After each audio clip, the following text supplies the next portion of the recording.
ga e fapolelo pele ga komiti ya palamente mererong ya ditšhelete, Tona ya Matlotlo Tito Mboweni o šomisitše monyetla o go iphetolela kgatlhanong le bao ba swelago ditekanyetso tša gagwe. When people talk austerity, I don't know what they're talking about. If, for example, 56% of your budget is social services. But anyway, it's in the nature of politics.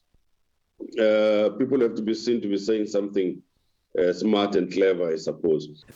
Mekgatlo ya badudi e ngangakala gore tšhelete ya mphiwa fela le ditirelo tše dingwe tša leago di bethišitšwe phefo e re tšeo di okeditšwego. Tona ga ya ela hloko thekgo ya dilo ka monageng pele e ka bja diroto. Mekgatlo ya kganetšo le yona e thekga mantšu ao. The poor in South Africa are getting poorer as a result of below inflation increases and the 27 cents per litre increase in the fuel price, which disproportionately affects the poor rather than the middle class in society.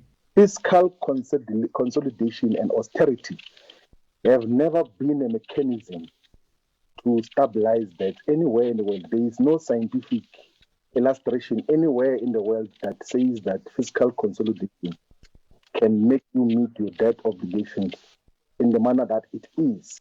Ba bangwe ba dumišitše Kgoro ya Matlotlo ka maitapišo a yona go leka go laola sekoloto sa naga.